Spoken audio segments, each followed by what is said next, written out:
আমরা আজকে কুরবানি নিয়ে কিছু কথা শেয়ার করবার চেষ্টা করব ইনশাআল্লাহ। কুরবানির প্রসঙ্গটা আসলেই আমাদের স্মৃতির মানসপটে আমাদের ইব্রাহিম আলাইহিস সালাম এবং ইসমাঈল আলাইহিস সালামের যে কুরবানি, ওনাদের যে আত্মত্যাগ, এই দৃশ্যপটটি কিন্তু আমাদের চোখের সামনে ভেসে ওঠে। আমরা জানি যে ইব্রাহিম আলাইহিস সালাম আল্লাহ তাআলার সন্তুষ্টির জন্য স্বীয় পুত্র ইসমাঈল আলাইহিস সালামকে কুরবানি করতে চেয়েছিলেন, এবং সেই প্রসঙ্গ থেকেই কিন্তু আমরা প্রতি বছর জিলহজের 10 তারিখে কুরবানি করে থাকি। এবং এই দৃশ্যটি আল্লাহ তাআলার কাছে এতই ভালো লেগেছিল, এই আত্মত্যাগের দৃশ্যকে আল্লাহ তাআলা স্মরণীয় করে রাখবার জন্য কিয়ামত পর্যন্ত সব বিশ্বাসীদের জন্য এই জিলহজের একই টাইমে, জিলহজের 10 তারিখে কুরবানি করাটাকে আল্লাহ তাআলা আমাদের উপর অবধারিত করে দিয়েছেন। এই বিষয়টি সূরাতুস সাফাতের 105 নম্বর আয়াতে আল্লাহ তাআলা এভাবে ইরশাদ করছেন, فلما بلغ معه السعي قال يا بني إني أرى في المنام أني أذبحك فانظر ماذا ترى। অর্থাৎ ইসমাঈল আলাইহিস সালাম যখন একটু বড় হলেন, বাবার সাথে হাঁটতে পারেন, দৌড়াদৌড়ি করতে পারেন, ঠিক তখন ইব্রাহিম আলাইহিস সালাম স্বপ্নে দেখলেন যে তিনি ইসমাঈল আলাইহিস সালামকে কুরবানি করছেন, এবং স্বপ্ন দেখেই তিনি সরাসরি ছেলের সাথে কনসালটেশনে গেলেন, পরামর্শ করলেন যে বাবা, আমি তো স্বপ্নে দেখেছি যে আমি তোমাকে কুরবানি করছি, ফানজুর মাযা তারা, what do you think about it, what's your opinion about it, তোমার মতামত কি সেটা তুমি আমাকে বলো। তখন সাইয়েদনা ইসমাঈল আলাইহিস সালাম অত্যন্ত সাহসিকতার সাথে বলিষ্ঠ একটি জবাব দিয়েছিলেন, সেটাও আল্লাহ তাআলা কোরআনে সরাসরি কোট করেছেন। তিনি বলেছিলেন, ক্বালা ইয়া আবাতি ফাআল মা তু'মার সাতাজিদুনি ইনশাআল্লাহু মিনাস সাবিরিন। অর্থাৎ, হে আমার সম্মানিত পিতা, আপনি যেমনটি স্বপ্নে দেখেছেন, আল্লাহ তাআলা আপনাকে যেমন আদেশ করেছে আপনি ঠিক তেমনটিই করুন। আপনি ভয় পাবেন না, ইনশাআল্লাহ আপনি আমাকে ধৈর্যশীলদের অন্তর্ভুক্ত পাবেন। একটু কি কল্পনা করা যায় যে সাইয়েদনা ইসমাঈল আলাইহিস সালাম ছোট্ট শিশু, তিনি যখন শুনলেন যে বাবা তাকে কুরবানি করবে, জবাই করবে, তার প্রত্যুত্তরে তিনি বলেছিলেন, বাবা, আমি ভয় পাচ্ছি না, আমি আপনাকে নিয়ে চিন্তিত, আপনি ভয় পাবেন না, বরং আপনি যা আদিষ্ট হয়েছেন আপনি তাই করেন। কারণ নবীরা যখন স্বপ্নে কিছু দেখে, সেটা সাধারণ মানুষের মতো স্বপ্ন নয়, সেটা ওহী, সেটা আল্লাহর পক্ষ থেকে আদেশ। তো আপনি আমাকে ধৈর্যশীল পাবেন, আপনি ভয় পাবেন না। সাইয়েদনা ইব্রাহিম আলাইহিস সালাম ইসমাঈল আলাইহিস সালামকে কুরবানি করতে শুরু করলেন, জবাই করতে শুরু করলেন। আল্লাহ তাআলার কাছে এই দৃশ্যটি এত ভালো লাগলো, আল্লাহ তাআলা সাইয়েদনা জিবরাইল আলাইহিস সালামকে দিয়ে জান্নাত থেকে একটি বকরি বা মেষ পাঠিয়ে দিলেন। সাইয়েদনা ইসমাঈল আলাইহিস সালামকে ছুরির নিচ থেকে সরিয়ে ফেলা হলো, আর সেখানে ইসমাঈল আলাইহিস সালামের পরিবর্তে একটি জান্নাত থেকে আনা বকরি বা ছাগলকে সেখানে কুরবানি করা হলো। আল্লাহ তাআলা বললেন, কদ সাদ্দাকতা রুইয়া, ইব্রাহিম, তুমি তো তোমার স্বপ্নকে সত্যায়ন করেছো, বাস্তবে রূপান্তরিত করেছো, তুমি তো এই কঠিন পরীক্ষায় সফলতার সাথে উত্তীর্ণ হয়েছো। সাইয়েদনা ইব্রাহিম আলাইহিস সালাম পরীক্ষায় উত্তীর্ণ হলেন, এবং বাপ বেটার এই দৃশ্যায়নটি আল্লাহ তাআলার কাছে এত ভালো লেগেছে, আরশের উপর থেকে আল্লাহ তাআলা এত পছন্দ করেছেন ওনাদের স্যাক্রিফাইসকে, কুরবানিকে, কিয়ামত পর্যন্ত আমরাও যাতে কুরবানি করি, আল্লাহ তাআলা আমাদের জন্য এটাকে অবধারিত করে দিয়েছেন। সম্মানিত, শুধু এখানে আমাদের জন্য সবচেয়ে বড় যে শিক্ষণীয় বিষয়, সেটি হচ্ছে সাইয়েদনা ইব্রাহিম আলাইহিস সালামের ঔরসে যখন ইসমাঈল আলাইহিস সালাম আসে, তখন তাফসীর এসেছে ইব্রাহিম আলাইহিস সালামের বয়স ছিল 86 বছর। Could you imagine that? 86 বছর বয়সে যখন একটা সন্তান আল্লাহ তাআলা ওনাকে দান করলেন, আল্লাহ তাআলা বললেন যে সেই সন্তানকে তুমি জবাই করো। আমরা অনেক দম্পতির কথা জানি, তাদের সন্তান হয় না, 15 বছর, 20 বছর, 25 বছর পর অনেক সময় তাদের সন্তান হয়। সেই সন্তানটাকে তারা কত পছন্দ করে, সেই বাচ্চাটাকে তারা কত আদর করে। তো 86 বছর বয়সে আল্লাহ তাআলা ইসমাঈল আলাইহিস সালামকে দান করেছিলেন। এই আদরের সন্তানটাকে আল্লাহ তাআলা বলেন, তুমি কুরবানি করো। কারণ এই বয়স্ক অবস্থায় যখন ইব্রাহিম আলাইহিস সালাম ইসমাঈল আলাইহিস সালামকে পেয়েছিলেন, তখন তিনি হৃদয়টাকে উজাড় করে দিয়ে নিজের ছেলেটাকে ভালোবাসতে শুরু করলেন, এবং হৃদয়ের ভালোবাসার জায়গাটার মধ্যে যে সিংহাসন, সে সিংহাসনে তিনি ইসমাঈলকে বসিয়েছিলেন। আল্লাহ তাআলা চেয়েছিলেন যে ইসমাঈলকে সেখান থেকে সরিয়ে ওই ভালোবাসার সিংহাসনের জায়গাটাতে তুমি যেন আল্লাহ তাআলাকে স্থান দাও, এবং সেই পরীক্ষাটাই তিনি বেসিক্যালি সাইয়েদনা ইব্রাহিম আলাইহিস সালামের কাছ থেকে করেছিলেন, এবং সেই পরীক্ষায় সাইয়েদনা ইব্রাহিম আলাইহিস সালাম সফলতার সাথে উত্তীর্ণ হয়েছিলেন। অর্থাৎ আল্লাহ চেয়েছিলেন যে তোমার হৃদয়ের ভালোবাসার সবচাইতে বড় জায়গাটা হচ্ছে ইসমাঈলের, তোমার পুরো হৃদয়টা জুড়ে আছে ইসমাঈল। আমি চাই তুমি আমার সন্তুষ্টির জন্য এই ইসমাঈলকে বিলিয়ে দাও, এই ইসমাঈলকে কুরবানি করে দাও। সম্মানিত শুধু এই স্টোরিটা থেকে আমাদের জন্য শিক্ষা হচ্ছে যে সাইয়েদনা ইব্রাহিম আলাইহিস সালামের হৃদয়ের সবচাইতে পছন্দনীয় বিষয়টা ছিল ইসমাইল। তিনি ইসমাইল আলাইহিস সালামকে, নিজের ছেলেকে বেশি পছন্দ করতেন। ইব্রাহিম আলাইহিস সালামের হৃদয়ে যেমনি ইসমাইল ছিল, আমাদের প্রত্যেকের হৃদয়ে কিন্তু এরকম এক একটা ইসমাইল আছে, কল্পিত ইসমাইল, রূপক ইসমাইল। আমাদের কারো হৃদয়ের ইসমাইল হচ্ছে আমাদের টাকা পয়সা, আমাদের কারো হৃদয়ের ইসমাইল হচ্ছে আমার ব্যাংক ব্যালেন্স, আমাদের কারো হৃদয়ের ইসমাইল হচ্ছে আমার দামি গাড়ি, আমাদের কারো হৃদয়ের ইসমাইল হচ্ছে আমাদের যশ খ্যাতি, আমাদের ক্ষমতা প্রতিপত্তি। এগুলো আল্লাহ তাআলা চান আমাদের প্রত্যেকের যার যার হৃদয়ের ইসমাইল যেটা, সেটাকে আমরা আল্লাহ তাআলার সন্তুষ্টির জন্য উৎসর্গ করতে পারবো কিনা, আল্লাহ তাআলার খুশির জন্য, সেরেফ শুধুমাত্র আল্লাহ তাআলার জন্য আমার হৃদয়ের ইসমাইলটাকে আমি স্যাক্রিফাইস করতে পারবো কিনা। এই শিক্ষাটা দেওয়ার জন্যই বেসিক্যালি আল্লাহ তাআলা এই কুরবানিকে আমাদের জন্য প্রেসক্রাইব করেছেন। আল্লাহ তাআলা চান যে আমাদের হৃদয়ের পুরো জায়গাটা জুড়ে যেন আল্লাহ তাআলার সন্তুষ্টি, আল্লাহ তাআলার ভালোবাসা, আল্লাহকে যে আমরা ফিল করি, আল্লাহকে যে আমরা ভয় পাই, সেই জায়গাটাতে যেন আমরা আল্লাহ তাআলাকে রাখতে পারি। এটাই মূলত আল্লাহ তাআলা আমাদের কাছ থেকে চান। এবং আমাদের জীবনের সব কাজগুলোই হবে শুধুমাত্র কেবলমাত্র আল্লাহ তাআলার সন্তুষ্টির জন্য। এজন্য বিশ্বনবী সাল্লাল্লাহু আলাইহি ওয়াসাল্লামকে কিন্তু আল্লাহ রাব্বুল আলামিন শিখিয়ে দিয়েছেন যে কুল ইন্না সলাতি ওয়া নুসুকি ওয়া মাহইয়ায়া ওয়া মামাতি লিল্লাহি রাব্বিল আলামিন। হে নবী, আপনি বলুন যে আমার নামাজ, আমার কুরবানি, আমার জীবন, আমার মরণ সবটাই তো আল্লাহর জন্য। তাই আমাদের হৃদয়ে যদি আমরা আল্লাহকে স্থান দিতে পারি, আমাদের সবকিছু, সাইয়েদনা ইব্রাহিম আলাইহিস সালাম যেমনি নিজের প্রিয় পুত্র সন্তানকে কুরবানি করেছিলেন, ঠিক তেমনি ভাবে আমাদের হৃদয়ের ইসমাইলটাকেও যদি আমরা আল্লাহ সন্তুষ্টির জন্য স্যাক্রিফাইস করতে পারি, কুরবানি করতে পারি, তাহলেই কিন্তু এই কুরবানির শিক্ষাটা আমাদের জন্য বাস্তবায়িত হবে বা সফল হবে। এবং এই শিক্ষাটা দেওয়ার জন্য আল্লাহ তাআলা এই কুরবানির বিধানকে আমাদের জন্য জারি করেছেন, যে আমাদের হৃদয়ে শুধু আল্লাহ তাআলার ভয় থাকবে। এবং এই যে আমরা কুরবানি করবে, কুরবানির রক্ত, গোশত, চামড়া কোনোটাই কিন্তু আল্লাহ তাআলার কাছে পৌঁছে না, পৌঁছে হচ্ছে আমাদের হৃদয়ের ভয়, তাকওয়াটা আল্লাহ তাআলার কাছে পৌঁছে। সূরাতুল হজ্জের 37 নম্বর আয়াতে আল্লাহ বলছেন, লা ইয়ানালাল্লাহা লুহুমুহা ওয়ালা দিমাউহা ওয়ালাকি ইয়ানালুহুত তাকওয়া মিনকুম। এই কুরবানির রক্ত, কুরবানির গোশত, এগুলো তো আল্লাহর কাছে পৌঁছে না, আল্লাহর কাছে পৌঁছে হচ্ছে তোমাদের তাকওয়া। আমরা কতটা ইখলাসের সাথে, কতটা আন্তরিকতার সাথে, কতটা আনুগত্যের সাথে আমাদের সম্পদ, আমাদের নিজেদেরকে আমরা আল্লাহর কাছে সোপর্দ করতে পেরেছি, আমরা কতটা আল্লাহর সমর্পিত বান্দা হতে পেরেছি, এটাই হচ্ছে এই কুরবানির শিক্ষা, যেটা সাইয়েদনা ইব্রাহিম আলাইহিস সালাম গোটা বিশ্ববাসীর জন্য নিদর্শন এই ঘটনার মধ্য দিয়ে কিন্তু আমাদের জন্য রেখে গিয়েছেন। তাই আমরা এই কুরবানির মধ্য দিয়ে এটা জন্য ফিল করি যে আমাদের সবটুকু আমরা আল্লাহর জন্য বিলিয়ে দিতে প্রস্তুত আছি। সম্মানিত, শুধু এই কুরবানির দিনে ইয়াউমুন নাহারে বা 10 জিলহজে আমরা যে কুরবানি উদযাপন করব, ঈদুল আজহা উদযাপন করব, এই দিনের সবচাইতে প্রিয় আমল হচ্ছে আল্লাহ তাআলার কাছে পশু জবাই করে, যেটা আমরা বলেছি ইব্রাহিম আলাইহিস সালামের সেই ঘটনা, সেই দৃশ্যায়নের পুনরাবৃত্তি আল্লাহ তাআলা সেটা দেখতে চান। আমরা পশু জবাই করে রক্ত প্রবাহিত করে দেয়, এটা আল্লাহ তাআলার কাছে খুবই পছন্দনীয়। সুনানে তিরমিজিতে এসেছে, আয়েশা রাদিয়াল্লাহু তাআলা আনহা থেকে বর্ণিত, তিনি বলেন, আন্না রাসূলুল্লাহ সাল্লাল্লাহু আলাইহি ওয়াসাল্লাম ক্বাল, আল্লাহ রাসূল সাল্লাল্লাহু আলাইহি ওয়াসাল্লাম বলেছেন, মা আমিলা আদামিয়ুন মিন আমালিন ইয়াউমান নাহার আহাব্বা ইলাল্লাহি মিন ইহরাকিদ দাম। অর্থাৎ ইয়াউমুন নাহারে 10 জিলহজে পশু কুরবানি দিয়ে সে পশুর রক্ত প্রবাহিত করে দেওয়ার চেয়ে শ্রেষ্ঠ কোনো আমল আল্লাহর কাছে হতে পারে না, এর চেয়ে কোনো প্রিয় আমল আল্লাহর কাছে নেই। তার মানে কুরবানির দিনে সবচাইতে প্রিয় আমল, আল্লাহর কাছে পছন্দনীয় আমল হচ্ছে কুরবানি করা। তাই আমাদের যাদের সাধ্য আছে আমরা যেন বেশি বেশি কুরবানি করি। সম্মানিত, শুধু আমরা জানি যে এই কুরবানিকে আল্লাহ তাআলা আমাদের উপর আবশ্যক করেছেন। কুরবানির হুকুম সম্পর্কে যদি বলি তাহলে বলবো যে এটা ওয়াজিব হানাফি স্কুল অফ থট অনুযায়ী, কিন্তু অন্যান্য মাযহাবে এটাকে সুন্নাতে মুআক্কাদা বলা হয়েছে। মেজরিটি স্কলাররা, জুমহুরুল ফুকাহা, ইমাম শাফিঈ, আহমদ এবং ইমাম মালিকদের মতে, তাদের মতে এটা হচ্ছে সুন্নাতে মুআক্কাদা। কিন্তু হানাফি মাযহাবে এই কুরবানি করা হচ্ছে ওয়াজিব।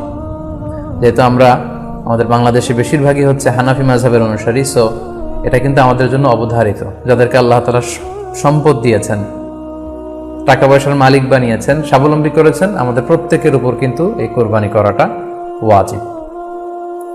যেহেতু কুরবানি একেবারে আমাদের সন্নিকটে, সো এই কুরবানি নিয়ে আমাদের মধ্যে অনেক ধরনের প্রশ্ন রয়েছে। খুব বেশি যে প্রশ্নটি করা হয়েছে সেটি হচ্ছে জানতে চাওয়া হয়েছে 7 ভাগে কুরবানি করা যাবে কিনা।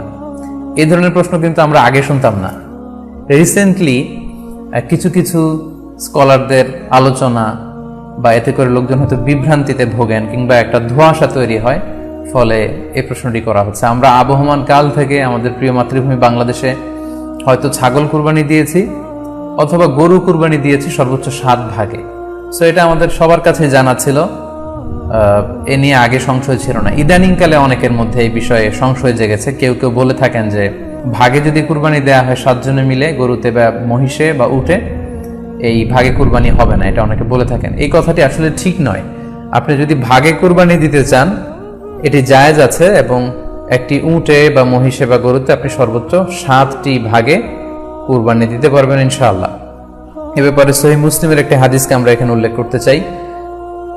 সাইয়েদনা জাবের রাদিয়াল্লাহু তাআলা আনহু থেকে বর্ণিত, তিনি বলেন, ক্বালা হাজাজনা মা রাসূলিল্লাহি সাল্লাল্লাহু আলাইহি ওয়াসাল্লাম, আমরা আল্লাহ রাসূল সাল্লাল্লাহু আলাইহি ওয়াসাল্লামের সাথে হজ করেছি। ফানাহারনাল বাঈরা আন সাবআ, সেখানে আমরা উট কুরবানি দিয়েছি 7 জনের পক্ষ থেকে। ওয়াল বাকারাতা আন সাবআ, আর আমরা সেখানে গরু কুরবানি দিয়েছি 7 জনের পক্ষ থেকে। খুব সুস্পষ্ট, একটি উটে ওনারা 7 জন অংশগ্রহণ করতেন, একটি গরুতে 7 জন অংশগ্রহণ করতেন। তো এই হাদিসের আলোকে অনেকে বলে থাকেন যে এটি হজের সময়, সফরের সময়, কিন্তু মুকিম অবস্থায় 7 ভাগে দেয়া যায় না। আসলে এই কথাটিও ঠিক নয়, কারণ সুনানে আবু দাউদের আরেকটি হাদিসে এসেছে যেখানে আল্লাহ রাসূল সাল্লাল্লাহু আলাইহি ওয়াসাল্লাম সুস্পষ্ট বলেছেন, সেখানে হজ বা কোনো সফরের উল্লেখ নেই। সেটা হচ্ছে জেনারেল স্টেটমেন্ট, অর্থাৎ আল বাকারাতু আন সাবআ, গরুতে সর্বোচ্চ 7 অংশ দিয়ে কুরবানি দেয়া যায়। ওয়াল জাযুরু আন সাবআ, আর উটের ক্ষেত্রেও সর্বোচ্চ 7 অংশ দিয়ে কুরবানি দেয়া যায়। তো এই হাদিস, দ্বিতীয় যে হাদিসটি উল্লেখ করলাম, এটা হচ্ছে জেনারেল স্টেটমেন্ট।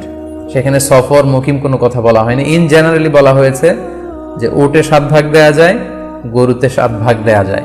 সো আমরা যারা ভাগে কুরবানি দিচ্ছি 7 জন মিলে একটি গরু, আপনারা নিঃসন্দেহে সানন্দ চিত্তে নিশ্চিন্তে কুরবানি দিতে পারেন। সহিহ হাদিসের আলোকে এটি সাব্যস্ত, এতে কোনো সমস্যা নেই ইনশাল্লাহ। তবে ভাগে কুরবানিতে কিংবা যৌথ কুরবানিতে কয়েকটি বিষয় আমাদেরকে খেয়াল রাখতে হবে। নাম্বার 1 হচ্ছে নিয়ত। আপনাদের ইন্টেনশনটা ক্লিয়ার হতে হবে। প্রত্যেকেরই যাতে একই ইন্টেনশন থাকে, সবারই যাতে ইন্টেনশন থাকে যে শুধুমাত্র আল্লাহ তাআলা সন্তুষ্টির জন্য আমরা এই কুরবানি দিচ্ছি। এখানে কয়েকজনের যদি ইন্টেনশন থাকে যে আল্লাহ সন্তুষ্ট, অন্যজনের যদি নিয়তে ঝামেলা থাকে, তাহলে কিন্তু কুরবানিটা প্রশ্নবিদ্ধ হয়ে যাচ্ছে।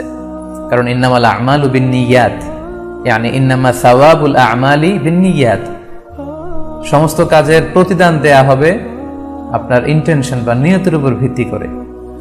সো এজন্য যারা খুব বেশি মুখলেস, খুব বেশি মুত্তাকি, তারা অনেক সময় যৌথ কুরবানি দিতে চান না। সামর্থ্য না থাকলে ছোট একটা ছাগল দিয়ে তারা একাকি কুরবানি দিতে চান। The safe, he want to be in the safer side. কারণ যৌথ কুরবানি দিতে দিতে যে কার মনে কি চিন্তা, কার মনে কি নিয়ত, আমরা কিন্তু কিছু জানি না। সো যদি যৌথ কুরবানি দেন, কুরবানির আগে সবাইকে এটা কনসার্ন করে দেয়, রিমাইন্ডার দেয়া যে ভাই আমাদের এই কুরবানিটা হবে শুধুমাত্র কেবলমাত্র আল্লাহ তাআলা সন্তুষ্টির জন্য, অন্য কোনো নিয়তের জন্য না থাকে, তাহলে কিন্তু আমাদের কুরবানি বরবাদ হয়ে যাবে। এটা হচ্ছে প্রথম কনসার্ন। 2 নম্বর কনসার্ন হচ্ছে হালাল উপার্জন দিয়ে কুরবানি হতে হবে। যৌথ কুরবানিতে কেউ কেউ যদি এমন থাকে যাদের উপার্জন হালাল না, সেই কুরবানি কিন্তু আল্লাহ তাআলার দরবারে কবুল হবে না। সো এটা খুব গুরুত্বপূর্ণ একটা বিষয়। আরেকটা হচ্ছে লৌকিকতা। লৌকিকতা যদি থাকে তাহলেও কুরবানি কবুল হবে না।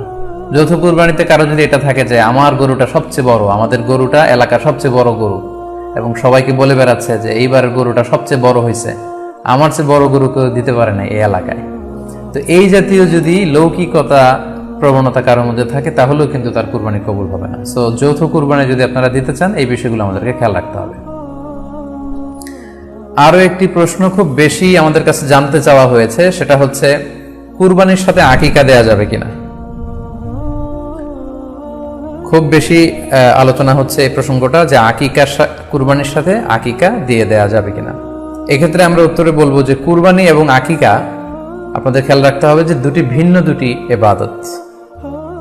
প্রথম কথা হচ্ছে ইবাদত ভিন্ন দুটি ইবাদত। কারণ কুরবানি এটা বছরের একটা নির্ধারিত সময়, জিলহজের 10 তারিখে, এবং তারপরে আরো 2 দিন বা 3 দিন, এই সময়গুলোতে আপনি কুরবানি করতে পারবেন। তাহলে এটা হজের মৌসুমে জিলহজ মাসে করতে হয় কুরবানি। কিন্তু আকিকা কিন্তু এরকম না। আকিকাটা যে কোনো মাসে হতে পারে। আকিকাটা হচ্ছে নবজাতক সন্তানের ভূমিষ্ঠ হওয়ার পরে শুকরিয়া স্বরূপ আল্লাহর কাছে যে কুরবানিটা করতে হয়, সেটাকে আমরা বলি আকিকা। হাদিসে এসেছে আকিকা। তো সেটা হচ্ছে সন্তান কখন ভূমিষ্ঠ হলো সেটার উপর নির্ভর করে। কারো সন্তান রমাদানে হতে পারে, কারো সন্তান জিলহজ মাসেও হতে পারে, শাওয়ালে হতে পারে, রজাবে হতে পারে। আকিকা হচ্ছে বাচ্চা যেদিন জন্মগ্রহণ করবে, সন্তান ভূমিষ্ঠ হওয়ার 7 দিন পরে। তাহলে ভিন্ন দুইটি ইবাদত, দুই সময়ের ইবাদত। নাম্বার 2, আকিকার ক্ষেত্রে আল্লাহ রাসূল সাল্লাল্লাহু আলাইহি ওয়াসাল্লাম বলেছে আনিল গুলামি শাতান ওয়া আনিল জারিয়াতি শাত, অর্থাৎ ছেলে হলে 2টি ছাগল দিয়ে আকিকা করো, এবং যদি মেয়ে হয় তাহলে 1টি ছাগল দিয়ে আকিকা করো। তো সেক্ষেত্রে কুরবানিতে কিন্তু এরকম বিধান নেই। কুরবানিতে কিন্তু 1টি ছাগল দিয়ে আপনি কুরবানি করলে কুরবানি হয়ে যাচ্ছে, সেখানে 2টি ছাগল দেওয়া লাগবে এমন কোনো কথা নেই। তো এভাবে আমরা বুঝতে পারতেছি, খুবই স্পষ্টত কমন সেন্স খাটালেও আমরা বুঝতে পারতেছি, এবং আল্লাহ রাসূল সাল্লাল্লাহু আলাইহি ওয়াসাল্লামের ভাষ্যগুলো অনুসারে আমরা বুঝতে পারছি দুইটা 2 ধরনের ইবাদত। যদিও এই 2 ইবাদতের কিছুটা মিল আছে, কিন্তু 2 সময়ের ইবাদত, 2টা আলাদা, 2টি উপলক্ষ, 2টার আলাদা নির্ধারিত সময় রয়েছে। যেমন আকিকার ক্ষেত্রে সুন্নাহ হচ্ছে বাচ্চা যেদিন জন্মগ্রহণ করবে তার 7ম দিন শেষে 7 দিন পরে আপনি আকিকা করবেন। আল্লাহ রাসূল সাল্লাল্লাহু আলাইহি ওয়াসাল্লাম বলেছেন, কুল্লু গুলামিন মুরতাহানুন বিআকিকাতিহি তুযবাহু আনহু ইয়াওমা সাবিহি, প্রত্যেক সন্তানের আকিকা দিতে হয় তার 7ম দিনে।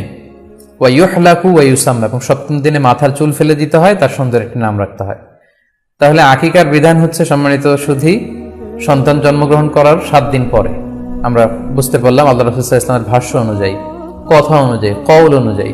এবার যদি আমরা আল্লাহ রাসূল সাল্লাল্লাহু আলাইহি ওয়াসাল্লামের আমল দেখি, ওনার ব্যক্তিগত আমল কি ছিল, সেক্ষেত্রে আমরা সহিহ ইবনে হিব্বানের একটি হাদিস উল্লেখ করব, যেটিকে ইবনে হাজার আল আসকালানী উনি ওনার ফাথুল বারীতে সহিহ হিসেবে উল্লেখ করেছেন। আয়েশা রাদিয়াল্লাহু তাআলা আনহার বর্ণনা, তিনি বলেন যে আক্কা রাসূলুল্লাহ সাল্লাল্লাহু আলাইহি ওয়াসাল্লাম আনিল হাসানি ওয়াল হুসাইনি ইয়াউমা সাবিঈ ওয়া সাম্মাহুমা, আল্লাহ রাসূল সাল্লাল্লাহু আলাইহি ওয়াসাল্লাম নিজে ওনার দৌহিত্র অর্থাৎ ওনার নাতি হাসান এবং হুসাইনের আকিকা নিজে করেছেন 7ম দিনে, এবং 7ম দিনে তাদের নাম রেখেছেন। একজনের নাম রেখেছেন হাসান, আরেকজনের নাম হুসাইন। অর্থাৎ হাসান রাদিয়াল্লাহু আগে জন্মগ্রহণ করেছিলেন, ওনার চেয়ে ছোট ছিল হুসাইন, উনি পরে জন্মগ্রহণ করেছেন।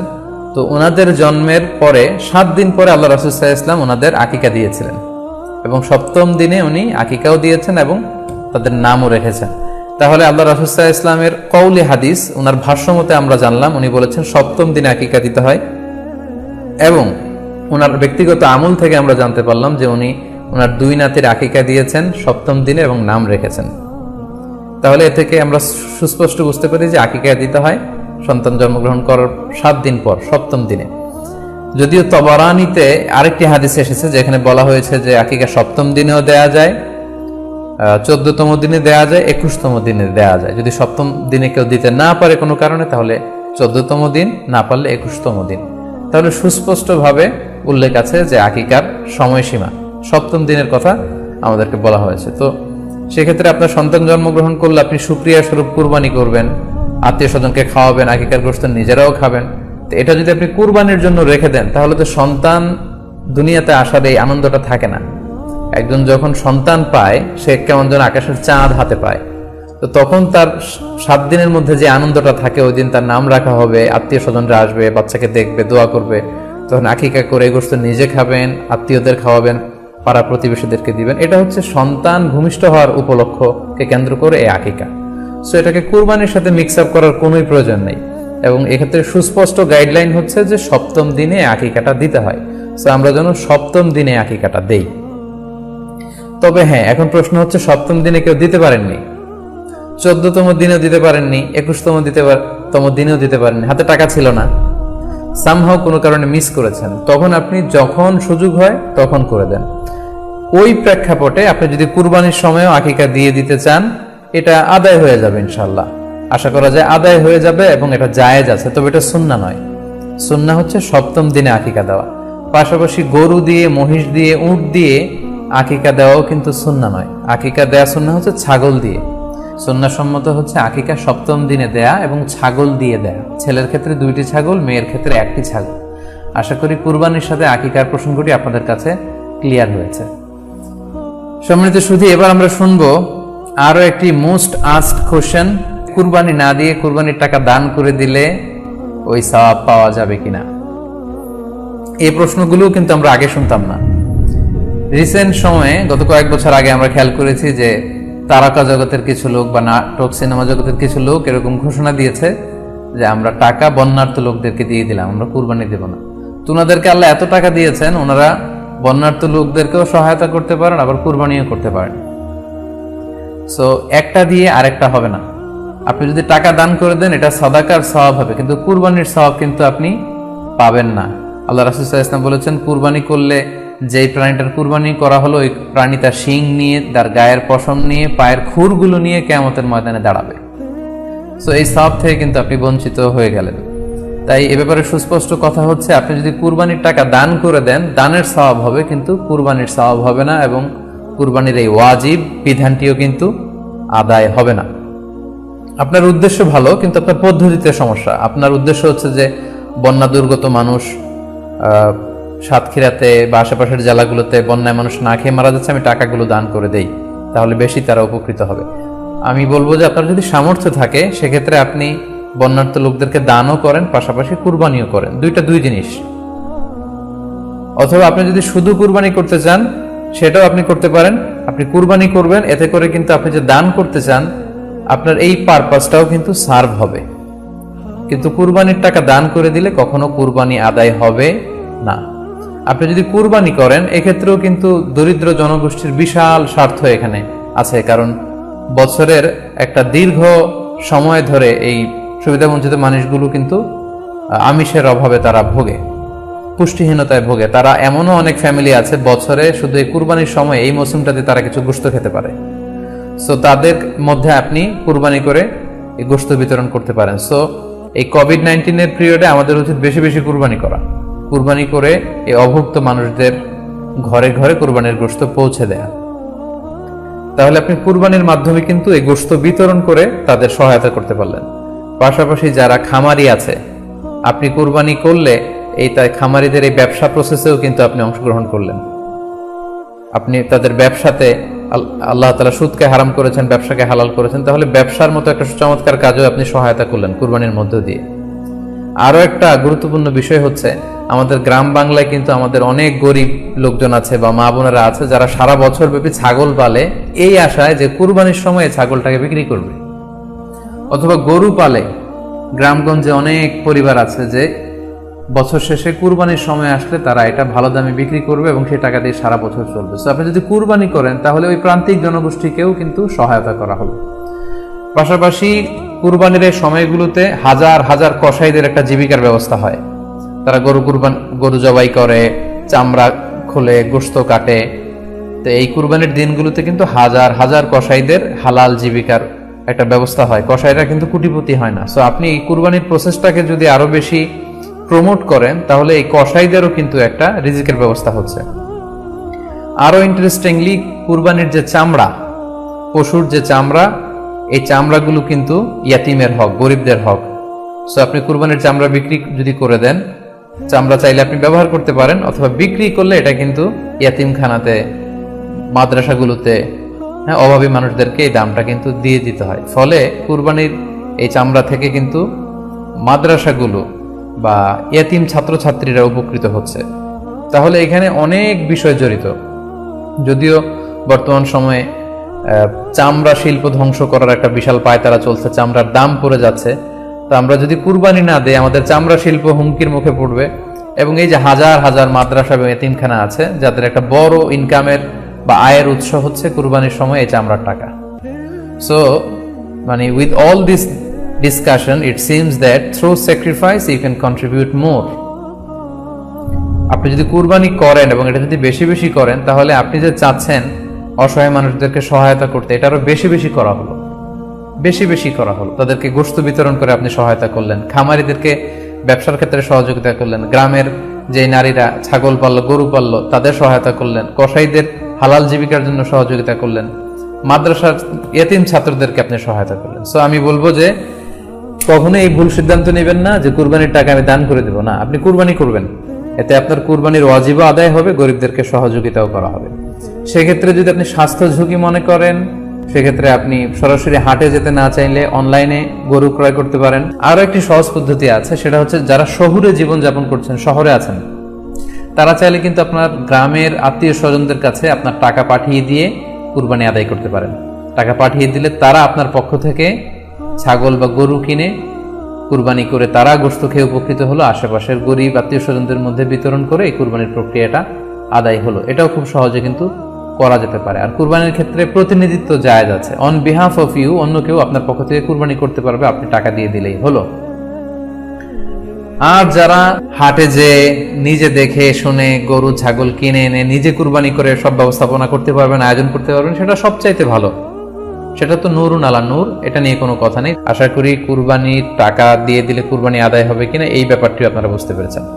এবার আমরা আসি, আরেকটি প্রশ্ন আমাদের কাছে খুব বেশি এসেছে, সেটা হচ্ছে কুরবানির পশু অনলাইনে ক্রয় করা যাবে কিনা।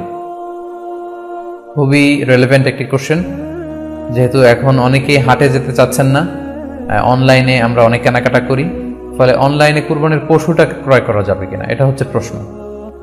এক্ষেত্রে উত্তর হচ্ছে জি, অন্যান্য জিনিস আপনি যেমনি অনলাইনে ক্রয় করেন সেগুলো যেমনি জায়েজ, অনুরূপভাবে অনলাইনে কুরবানির পশুও ক্রয় করা জায়েজ। বিভিন্ন ডেইরি ফার্ম আছে, অ্যাগ্রো ফার্ম আছে এবং বিভিন্ন গরু ছাগলের খামার আছে। তারা কিন্তু আমি দেখলাম যে তারা গরুর অ্যাড দিচ্ছে, গরুর ভিডিও সেখানে আপলোড করে দিচ্ছে, সেখানে তাদের ক্লায়েন্টরা সেটা দেখে তারা গরু ক্রয় করছে। যে এটা জায়েজ আছে ইনশাআল্লাহ। আপনারা যদি স্বাস্থ্য ঝুঁকির কারণে গরুর হাটকে অ্যাভয়েড করতে চান, ওখানে যেতে না চান, আপনারা চাইলে অনলাইনে পশু ক্রয় করতে পারবেন। তবে সেক্ষেত্রে দুটি জিনিস আপনাকে নিশ্চিত হতে হবে, দুইটা জিনিস আপনাকে অনলাইনে পশু ক্রয় করার ক্ষেত্রে নিশ্চিত হতে হবে। প্রথম বিষয় হচ্ছে পশুটা দৈহিকভাবে ত্রুটিমুক্ত কিনা, এটা নিশ্চিত হতে হবে। অর্থাৎ পশুর বিস্তারিত অঙ্গ প্রত্যঙ্গের বর্ণনা আপনার জানা থাকা চাই। পশুটা সুস্থ আছে কিনা, বাহ্যিকভাবে সমস্ত ত্রুটিমুক্ত কিনা, এটা জানতে হবে। 2 নম্বর হচ্ছে পশুর বয়স সম্পর্কে আপনার জানতে হবে, কারণ যে কোনো বয়সের পশু দিয়ে কুরবানি করা যায় না, এটার নির্ধারিত বয়স সীমা দেওয়া আছে শরিয়াতে, সেটা আপনাকে মেনটেন করতে হবে। প্রথম হচ্ছে সালিমাতুন মিনাল উয়ুবিজ যাহিরা, বাহ্যিক ত্রুটিমুক্ত হওয়া। যে কোনো পশু দিয়ে কিন্তু, অসুস্থ পশু দিয়ে কুরবানি করলে কিন্তু কুরবানি হবে না। এক্ষেত্রে আমরা সুনানে নাসাইর একটি হাদিস উল্লেখ করব। হাদিসটি সহিহ, বারা ইবনে আযিব রাদিয়াল্লাহু তাআলা আনহু বর্ণনা করেছেন। আল্লাহ রাসূল সাল্লাল্লাহু আলাইহি ওয়াসাল্লাম বলেছেন, লা ইয়াজুজু মিনাদ দাহায়া আল আওরাউল বাইয়িনু আওরুহা, এমন পশু দিয়ে কুরবানি হবে না যেই পশুটা সুস্পষ্টভাবে অন্ধ। অন্ধ কানা কোনো পশু দিয়ে কুরবানি হবে না। ওয়াল আরজাউল বাইয়িনু আরাজুহা, খোড়া, কুরবানি যেখানে করা হবে ওই জায়গা পর্যন্ত হেঁটে যেতে পারছে না, মাঠ থেকে বাড়িতে আনা যাচ্ছে না, এরকম খোড়া প্রাণী দিয়ে কুরবানি করা যাবে না।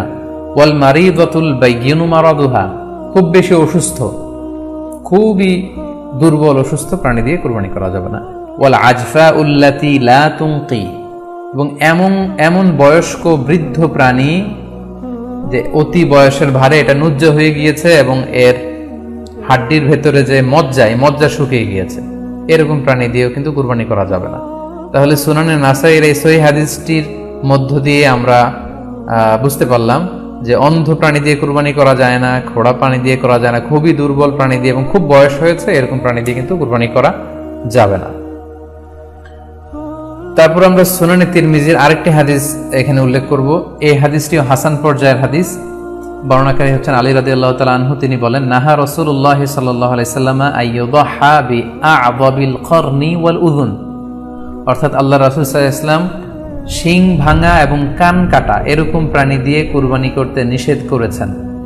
অর্থাৎ ব্রোকেন হর্নস অ্যান্ড ইয়ার্স, কোনো পশুর যদি শিং দুটো ভাঙা থাকে অথবা কান কাটা থাকে এরকম প্রাণী দিয়ে কুরবানি করলে কুরবানি আদায় হবে না।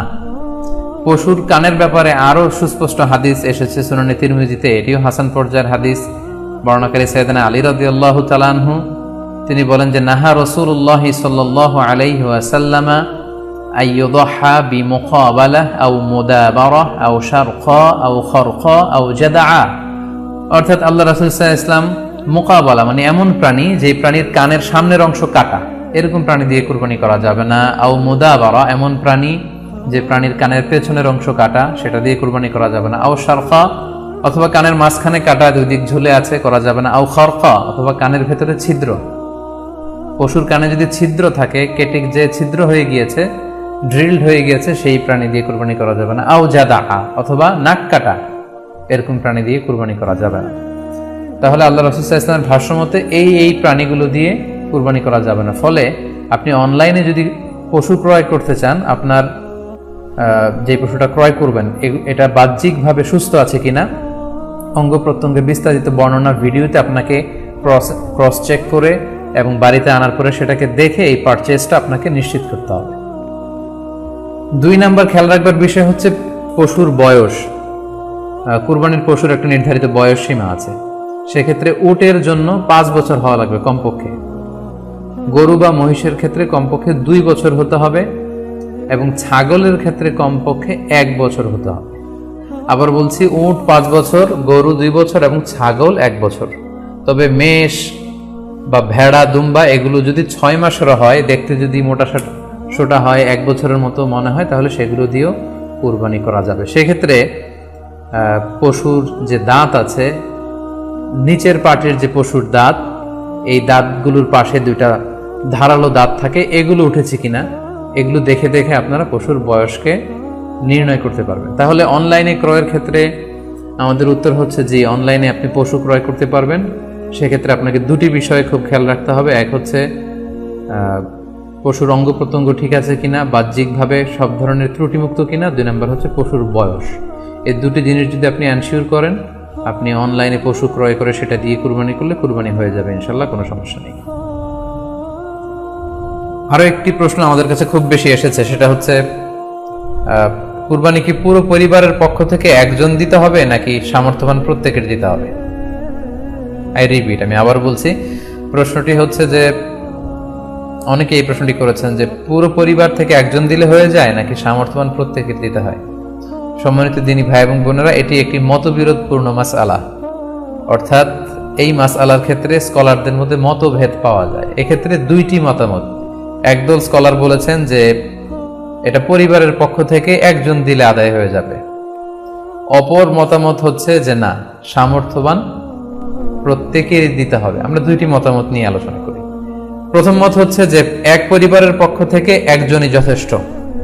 এই মতামতটিও দলিলের দিক থেকে বেশ শক্তিশালী। সেক্ষেত্রে আমরা মেহনাফ ইবনে সুলাইম রাদিয়াল্লাহু তাআলা আনহুর বর্ণিত একটি হাদিস সুনানে আবু দাউদে এসেছে। হাদিসটি হাসান পর্যায়ের হাদিস। তিনি বলছেন, ও নাহনু উকুফুন মা রাসূলিল্লাহ বিআরাফাতিন, আমরা রাসূল সাল্লাল্লাহু আলাইহি ওয়াসাল্লামের সাথে 9 জিলহজ আরাফার ময়দানে ছিলাম।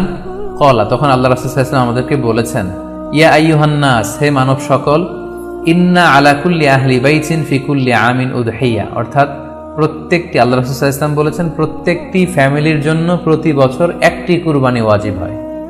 আমি আবার বলছি, প্রত্যেক ফ্যামিলির জন্য প্রতি বছর কুরবানি দিতে হয় কয়টি? একটি। তাহলে কুরবানি পরিবারের পক্ষ থেকে একটি দিলেই আদায় হয়ে যাবে। সুনানি তিরমিজির আরো একটি হাদিস আমরা এখানে উল্লেখ করতে পারি। এই হাদিসটিও সহিহ। সাইয়েদনা আতা ইবনে ইয়াসার রাদিয়াল্লাহু তাআলা আনহু উনি আবু আইয়ুব আল আনসারী রাদিয়াল্লাহু তাআলা আনহুকে জিজ্ঞেস করেছিলেন যে কাইফা কানাতিল উদহিয়া ফি আহদি রাসূলিল্লাহ, হে আল্লাহর নবীর সাহাবী, আল্লাহ রাসূল সাল্লাল্লাহু আলাইহি ওয়াসাল্লামের জামানাতে কুরবানি কেমন হতো, কিভাবে তারা কুরবানি দিতেন? তো আবু আইয়ুব আল আনসারী রাদিয়াল্লাহু তাআলা আনহু বলেছেন, কানা রাজুলু ইউদাহি বিশাতি আনহু ওয়া আন আহলিহি, আল্লাহ রাসূল সাল্লাল্লাহু আলাইহি ওয়াসাল্লামের সময়কালে লোকজন একটি ছাগল কুরবানি দিত তার পক্ষ থেকে এবং তার ফ্যামিলির পক্ষ থেকে। আনহু ওয়া আন আহলিহি, তার নিজের পক্ষ থেকে এবং ফ্যামিলির পক্ষ থেকে। অর্থাৎ এই হাদিসগুলোর আলোকে বোঝা যায় যে পুরো পরিবারের পক্ষ থেকে একজন কুরবানি দিয়ে দিলেই আদায় হয়ে যাবে। স্বামীও চাকরি করেন, স্ত্রীও চাকরি করেন, স্বামীরও টাকা আছে, স্ত্রীর টাকা আছে, দুইজনের আলাদা করে দিতে হবে না। স্বামী যদি একটা ছাগল কুরবানি দিয়ে দেয়, তাহলে স্ত্রীর পক্ষ থেকে, পুরো ফ্যামিলির পক্ষ থেকে কুরবানি আদায় হয়ে যাবে। এই হাদিসগুলোর আলোকে বোঝা গেল। দ্বিতীয় আরেকটি মত আছে, সেই মতটি হচ্ছে প্রত্যেক সামর্থ্যবানের উপর ওয়াজিব। এটি ইমাম আবু হানিফার মত এবং আমাদের বাংলাদেশে এটিরই প্রচলন হয়ে এসেছে। আমরা এই মতামতটিকেই বেশি আমরা শুনে থাকি সব জায়গায়, যে যারাই সামর্থ্যবান প্রত্যেকের আলাদাভাবে দিতে হয়। স্বামী সামর্থ্যবান হলে স্বামীর দিতে হবে, স্ত্রী সামর্থ্যবান হলে স্ত্রীকে দিতে হবে, ছেলেরা হলে ছেলের দিতে হবে। এটা প্রত্যেকের আলাদাভাবে ইন্ডিভিজুয়ালি দিতে হয়। এবং সেক্ষেত্রে ওনারা দলিল দিচ্ছেন সুনান ইবনে মাজার একটি হাদিস, হাদিসটি সহিহ, যেখানে আল্লাহ রাসূল সাল্লাল্লাহু আলাইহি ওয়াসাল্লাম বলেছেন, মান কানা লাহু সাআহ, যার সামর্থ্য আছে কিন্তু ওয়ালাম ইউদাহি, সামর্থ্য থাকার পরেও সে কুরবানি দেয় না, ফালা ইয়াকরাবান্না মুসাল্লানা, সেজন্য ঈদুল আজহার দিন আমার ঈদগাহে না আসে নামাজ পড়তে। আল্লাহ রাসূল সাল্লাল্লাহু আলাইহি ওয়াসাল্লাম হুঁশিয়ারি বাণী ঘোষণা করেছেন, ধমক দিয়েছেন যে সামর্থ্য থাকার পরেও যে কুরবানি দেয় না সেজন্য আমার ঈদগাহে না আসে। এই হাদিসের আলোকে ওনারা বলেছেন মান কানা লাহু সাআহ, যার সামর্থ্য আছে। ওনারা বলছেন যে এটা ইন জেনারেল, ব্যাপক, যারই সামর্থ্য আছে তাকেই দিতে হবে। সো এখানে বাস্তবতা হচ্ছে দুই পক্ষেরই খুব ভ্যালিড দলিল আছে। আর কোনো মাসালার ক্ষেত্রে যখন মতবিরোধ থাকে, দুই পক্ষেরই দলিল থাকে, সেক্ষেত্রে বাড়াবাড়ি করাটা অনুচিত। বরং এটা হচ্ছে ইসলামের সৌন্দর্য, এখানে প্রশস্ততা রয়েছে। সো যারা মনে করে যে ফ্যামিলির পক্ষ থেকে একজন কুরবানি দিলেই আদায় হয়ে যাবে, তাদেরও দলিল আছে, তাদেরকে সেটা করতে দেওয়া উচিত। তবে আমরা এটাকেই সাজেস্ট করি যে প্রত্যেক সামর্থ্যবানের উপর কুরবানি দেওয়া উচিত। এতে করে যিনি কুরবানি দিবেন উনি সওয়াব পেয়ে উপকৃত হলেন, আবার উনি কুরবানি দেওয়ার কারণে গোশত বিতরণ করলেন, ফলে গরিবরা উপকৃত হলো। সো সামর্থ্যবান প্রত্যেকেরই উচিত বেশি বেশি কুরবানি দেয়া। আশা করি এই মাসালাটাও আপনারা বুঝতে পেরেছেন। এ পর্যায়ে আমরা অল্প কয়েকটি রিমাইন্ডার আপনাদের সাথে শেয়ার করে আজকের আলোচনাটুকু আমরা এখানেই জবনিকা টানবো, এখানে আমরা আলোচনাটি শেষ করবো ইনশাআল্লাহ। প্রথম যে রিমাইন্ডারটি আপনাদের সাথে আমি শেয়ার করতে চাই সেটি হচ্ছে, সম্মানিত সুধী, আমরা অনেকেই বাজার থেকে পশু আনার সময় বা কুরবানি করার সময় পশুর সাথে অনেক বেশি অমানবিক আচরণ করি।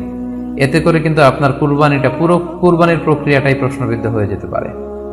তাই আজকের লাইভের মধ্য দিয়ে যারাই আপনারা যুক্ত হয়েছেন, আমি সবাইকে বলছি আমরা যাতে পশুর সাথে মানবিক আচরণ করি, কুরবানির পশুর সাথে এমন কোনো আচরণ যাতে না করি যাতে ওর কষ্ট না হয়, আমরা যেন এটা খেয়াল রাখি। বিশেষ করে জবাই করার আগে পশুকে ভালোভাবে রশি দিয়ে বেঁধে নেয়া এবং ছুরিটা, যেই ছুরি দিয়ে জবাই করা হবে সেটা খুব ধারালো থাকা। আল্লাহ রাসূল সাল্লাল্লাহু আলাইহি ওয়াসাল্লাম কিন্তু এই দিক নির্দেশনা আমাদেরকে দিয়েছেন। সুবহানাল্লাহ, ইসলাম যে কতটা চেক অ্যান্ড ব্যালেন্স, কতটা ভারসাম্যপূর্ণ জীবন বিধান। আল্লাহ রাসূল সাল্লাল্লাহু আলাইহি ওয়াসাল্লাম সহিহ মুসলিমের বর্ণনায় তিনি বলছেন, ইযা যাবাহতুম ফাআহসিনু যিবহা, তোমরা যখন জবাই করবে সেখানেও তোমরা ইহসান করো। কেননা আল্লাহ তাআলা সব জায়গায় ইহসানকে অবধারিত করেছেন। আমরা জীবনে যাই করব না কেন সেটা ইহসানের সাথে করতে হবে। তো পশুটাকে কিন্তু আমি জবাই করব, স্লটার করব, আল্লাহ রাসূল সাল্লাল্লাহু আলাইহি ওয়াসাল্লাম বললেন যখন স্লটার করবে, জবাই করবে, তখনও সেটার প্রতি ইহসান করে তোমরা জবাই করো। ওয়াইদা যাবাহতুম ফাআহসিনু যিবহা, সেক্ষেত্রেও তোমরা সফট হার্টেড হও, সেটাকে ইহসানের সাথে জবাই করো। কিভাবে ইহসানের সাথে জবাই করবে? ওয়ালিয়ুহিদ্দা আহাদুকুম শাফরাতাহু ওয়ালিয়ুরিহ যাবিহাতাহু, তোমরা তোমাদের ছুরিটা খুব বেশি করে ধারালো করে নাও, যাতে করে খুব স্মুথলি স্লটারিংটা হয়ে যায়, খুব স্মুথলি কুরবানিটা তাড়াতাড়ি হয়ে যায়, যাতে প্রাণীটার কষ্ট না হয়। আমরা প্রায়ই আমাদের বেখেয়ালে বা অবহেলাবশত কুরবানির পশু ট্রাক থেকে নামানো, হাট থেকে নিয়ে আসা, এমনভাবে আমরা কুরবানির পশুর সাথে ট্রিট করি, এতে করে কিন্তু অনেক অমানবিক আচরণ আমাদের দ্বারা প্রকাশ পেয়ে যায়। সো আমরা যদিও এটাকে জবাই করব, আমরা যেন ইহসানের সাথে জবাই করি, এই বিষয়টা যেন আমরা খেয়াল রাখি। এটা হচ্ছে প্রথম রিমাইন্ডার। দ্বিতীয় রিমাইন্ডার হচ্ছে, আমাদের দেশে প্রায় এটা ঘটে, জবাই করার পরে অনেক কসাইরা তাড়াতাড়ি এই পশুটার দেহ থেকে প্রাণ বের হয়ে যাওয়ার জন্য ছোট ছুরি দিয়ে জবাই করা প্রাণীটার গলার মধ্যে খোঁচা মারতে থাকে, গলায় বারবার খোঁচা মারতে থাকে। এটা কিন্তু ঠিক না। স্পাইনাল কর্ডে যদি আপনি জবাই করার পরে বারবার খোঁচা মারেন, তাহলে কিন্তু প্রাণীটার অপমৃত্যু হতে পারে, অর্থাৎ এটা স্বাভাবিক কোনো মৃত্যু নয়। স্বাভাবিক মৃত্যু হচ্ছে জবাই করে দেয়া, এবং ইসলাম এটাকে আমাদের জন্য বৈধ করেছেন। আমরা জানি যে পাশ্চাত্যে গরুর মাথায় বুলেট মারা হয়, অথবা ইলেকট্রিক্যাল শক দিয়ে ওটাকে হত্যা করা হয়, অথবা ভারী কোনো লোহার হাতুড়ি দিয়ে গরুর মাথায় আঘাত করে সেটাকে মারা হয়। কিন্তু ইসলাম এগুলোকে নিষেধ করেছে। ইসলামের বিধান হচ্ছে স্লটারিং করা, আপনি জবাই করে দিবেন। সেক্ষেত্রে আমার মনে হয় 10 থেকে 15 মিনিট যদি আমরা একটু ওয়েট করি, গরুর দেহ থেকে সবগুলো রক্ত কিন্তু বের হয়ে যাবে, ফলে এটার গোশতটা উপাদেয় হবে আমাদের জন্য। কিন্তু আমরা যদি তাড়াহুড়ো করে, বিশেষ করে অনেক কসাই ভাইরা রুহটা যাতে তাড়াতাড়ি বের হয়ে যায়, প্রাণটা যাতে তাড়াতাড়ি বের হয়ে যায়, জবাইয়ের পরে আবার ছোট ছুরি দিয়ে স্পাইনাল কর্ডে খোঁচা মারতে থাকে, এটা কিন্তু ঠিক না। এতে করে যেটা হয়, এটা স্বাভাবিক মৃত্যু হয় না, বরং অপমৃত্যু হয়ে থাকে। আমরা যখন কুরবানি করি তখন প্রাণীটার শ্বাসনালী এবং কণ্ঠনালী কেটে যায়, এবং তারপরে রক্তনালী, যেটাকে ইংরেজিতে বলে জুগুলার ভেইন, এই জুগুলার ভেইনটা যখন কেটে যায় তখন কিন্তু প্রাণীটা আর ব্যথা পায় না। গবেষণায় দেখা গিয়েছে যে যদি আমরা দেখি যে প্রাণীটা খুব ছটফট করে, লাফালাফি করে, কিন্তু আসলে সে ব্যথা পায় না। জুগুলার ভেইন যখন কেটে ফেলে তখন ব্রেইন তাকে স্পাইনাল কর্ডের মাধ্যমে হার্টে সিগন্যাল দেয় আরো বেশি পাম্প করার জন্য, আরো বেশি রক্ত পাঠানোর জন্য। ফলে দেহের সবগুলো রক্ত গলার ওই কাটা জায়গা দিয়ে কিন্তু বের হয়ে যায়। তো ওই মুহূর্তে আপনি যখন ছোট ছুরি নিয়ে এটার স্পাইনাল কর্ডে খোঁচাখুচি করতে শুরু করেন, তখন কিন্তু এটার অপমৃত্যু ঘটে, এটার স্ট্রোক হতে পারে, এটা হার্ট অ্যাটাক করে মারা যেতে পারে। তাহলে সেটা কিন্তু স্বাভাবিকভাবে জবাইয়ের মধ্যে দিয়ে মৃত্যুবরণ করলো না, বরং হার্ট অ্যাটাক করে বা স্ট্রোক করে সেটা মারা গেল।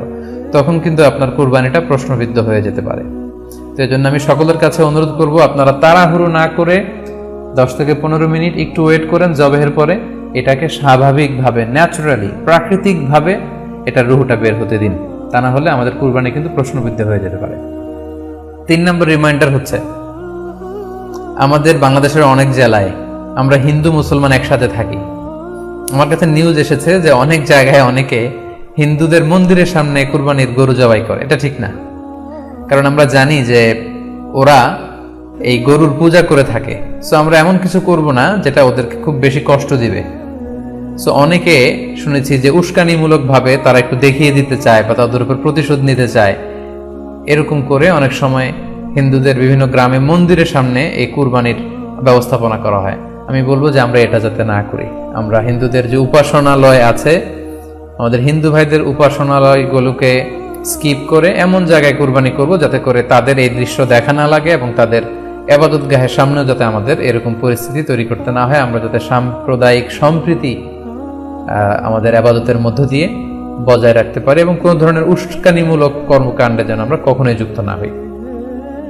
4 নাম্বার এবং সবচাইতে গুরুত্বপূর্ণ পয়েন্ট হচ্ছে, জি খেয়াল করে শুনুন, আপনাকে বলছি, 4 নাম্বার পয়েন্ট হচ্ছে যে জবাইয়ের স্থান এবং বর্জ্য কুরবানির পরে এটাকে নিজ দায়িত্বে পরিচ্ছন্ন করুন। আই রিপিট, আমি আবারও বলছি, যেখানে আপনি কুরবানি করলেন সেটাকে এবং এই যে বর্জ্য ময়লা, এটা নিজ দায়িত্বে আপনি ক্লিন করুন। সিটি কর্পোরেশনের ভাইয়েরা সরকারি তত্ত্বাবধানে সারা বাংলাদেশের এই সব বর্জ্য আসলে পরিষ্কার করা সম্ভব না। জরিপে এসেছে যে 50 লক্ষ গরু জবাই করা হয় প্রত্যেকটা কুরবানির ঈদে। তো সেক্ষেত্রে আমাদেরকে দায়িত্বশীল হতে হবে। কুল্লুকুম রাঈন ওয়া কুল্লুকুম মাসউলুন আন রাইয়াতিহি। আল্লাহ রাসূল সাল্লাল্লাহু আলাইহি ওয়াসাল্লাম বলেছেন, তোমরা প্রত্যেকে দায়িত্বশীল আর তোমাদের প্রত্যেকের দায়িত্বের ব্যাপারে কিয়ামতের ময়দানে আল্লাহ তাআলা কিন্তু তোমাদেরকে জিজ্ঞেস করবে। তাই আমরা যেন নিজ দায়িত্বে এই কুরবানির করার স্থান এবং বর্জ্য যেন পরিষ্কার করি। ব্লিচিং পাউডার দিয়ে বেশি করে পানি মেরে আমরা যেন পরিষ্কার পরিচ্ছন্ন রাখি, কারণ আত-তুহুরু শাতরুল ঈমান, পরিষ্কার পরিচ্ছন্নতা এটা হচ্ছে ঈমানের অঙ্গ। এই বিষয়টা জানে আমরা খুব গুরুত্বের সাথে নেই এবং নিজ নিজ কুরবানি আমরা যেখানে দিলাম সেই জায়গাটা যেন আমরা পরিষ্কার করি। বিশেষ করে বিভিন্ন সংস্থা যারা অনেক অনেক কুরবানি করবেন, ভলান্টিয়ারলি বিভিন্ন কুরবানি করে কুরবানির গোশত বিতরণ করবেন, আপনারা এরকম ভলান্টিয়ারলি ক্লিনলিনেস ক্যাম্পেইন করতে হবে যাতে কোনো ধরনের রক্ত, ময়লা, বর্জ্য, আবর্জনা না থাকে। এই ব্যাপারটাকে যেন আমরা খেয়াল রাখি। সর্বশেষ হচ্ছে, অনেকে জিজ্ঞেস করেন যে ফ্রিজে রাখা যাবে কিনা। জি, কুরবানির গোশত ফ্রিজে রাখা যাবে। ইবনে আব্বাস রাদিয়াল্লাহু তাআলা আনহুর মত অনুযায়ী 3 ভাগ করা উত্তম, তবে এটা আবশ্যক নয়। আপনি 1 ভাগ নিজে খাবেন, 1 ভাগ আত্মীয় স্বজন প্রতিবেশীদের দিবেন, আরেক ভাগ গরিব দুঃখীদের মাঝে বন্টন করে দিবেন। এটা উত্তম, কিন্তু এটা আবশ্যক নয়। পুরো গোশত যদি আপনার লেগে যায় আপনি ভোগ করতে পারেন, আর যদি আপনার কাছে অতিরিক্ত গোশত থাকে এটা আপনি আত্মীয়দের দান করুন, গরিব আত্মীয়দের আপনি উপহার দিন, গরিব মিসকিনদের, সুবিধা বঞ্চিত মানুষদেরকে আপনি এগুলো দান করুন। কারণ সূরাতুল হাজ্জের 28 নম্বর আয়াতে আল্লাহ তাআলা বলেছেন, ফাকুলু মিনহা ওয়া আত'ইমুল বাঈসাল ফাকির, তোমরা কুরবানির এই গোশত নিজেরাও খাও এবং অভাবী লোকদেরকে দাও। এবং সহিহ বুখারীতে আল্লাহ রাসূল সাল্লাল্লাহু আলাইহি ওয়াসাল্লামের একটি বর্ণনা, আল্লাহ রাসূল সাল্লাল্লাহু আলাইহি ওয়াসাল্লাম বলেছেন, কুলু ওয়া আত'ইমু ওয়াদাখিরু, অর্থাৎ কুরবানির গোশত তোমরা খাও, ওয়া আত'ইমু মানে অন্যদের খাওয়াও, ওয়াদাখিরু এবং তোমরা এটাকে প্রিজার্ভ করে রাখো বা জমা করেও রাখতে পারো। অর্থাৎ আপনি চাইলে ফ্রিজে রাখতে পারবেন, আপনি পরবর্তীতে খেতে চাচ্ছেন আপনি রাখতে পারবেন ইনশাআল্লাহ। সো উত্তম হচ্ছে 3 ভাগ করে 1 ভাগ নিজে খাওয়া, 1 ভাগ আত্মীয় স্বজনদের, প্রতিবেশীদের দেয়া এবং 1 ভাগ অভাবী, সুবিধা বঞ্চিত, গরিব মিসকিনদের মাঝে বন্টন করে দেয়া। এবং অবশ্যই অবশ্যই যাদের সামর্থ্য আছে আপনারা বেশি বেশি কুরবানি করুন এবং এই কুরবানির মধ্য দিয়ে আমরা অনেক অনেক প্রান্তিক জনগোষ্ঠী, সুবিধা বঞ্চিত মানুষ, তাদের কাছে আমাদের সহায়তাগুলো পৌঁছে দিতে পারবো। সম্মানিত সুধী, আপনাদের সবাইকে আবারও শুকরিয়া জানাই, আপনাদের সবাইকে আবারও আন্তরিক শুভেচ্ছা এবং অভিনন্দন।